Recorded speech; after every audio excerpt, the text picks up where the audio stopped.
Hello, this is your girl Kat, and I wanted to stop by and quickly brag about this accent wall that my husband and I did over the weekend. I am so loving it. Oh my god, it is gorgeous. Look at it.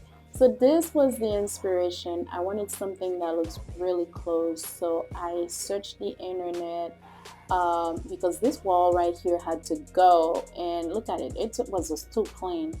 So I found something that was really close to marble, so it's MDF, some kind of board. It was kind of flimsy but at the same time strong enough to hold, and I'm so sad to see that it's no longer in stock. I got it less than a week ago from Overstock. Hopefully they'll bring it back because look at all the creative things you can do with it. And I know I have a couple of people really wanting to buy it.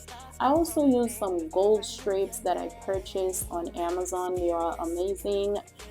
They are metal and they have that shiny finish like a mirror finish, and they make everything look so much more expensive.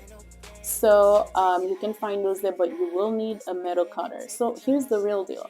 My husband had to use some wood panels at my request because I wanted to have a nice frame around the wall because I didn't want it to look just flat, no character. So I thought having the frame will bring it out some more and it will make it look more professional, like some professionals did it.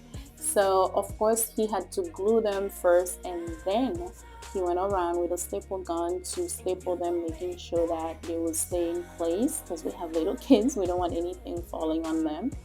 And after that, I had to assist them in making sure that they were straight, properly placed on the wall. He used the level, and I also use my eyes.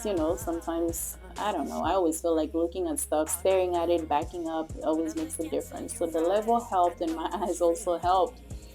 So after he was all done, I had to go around and caulk all the little gaps, and that's the product I used. I spent a good amount of time just using a wet rag, just going around and fixing every little gap, all the little imperfections, making everything look flawless before we started painting. Um, and then when it was time to paint, I was like, okay, I am tired. I'm going to take a break because this right here is not a fun task. As you can see, pretty tedious. So I had to switch. Look at that. My fingertip was just on fire. So I let hubby take over and he did the painting for me. And after the painting, we had to let it dry because you can't just go and start stapling things. We gotta wait for the paint to dry. And we use a really good fast drying paint, so it took maybe about 5 minutes or so.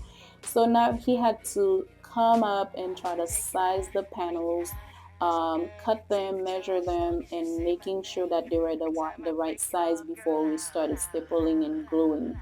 So after that, so he's using a table saw to cut, and now he's using the glue that we purchased at Home Depot. Honestly, you can use any, even wood glue would work, but the glue alone wouldn't work. So we had to use the staple gun as well to make sure that they hold.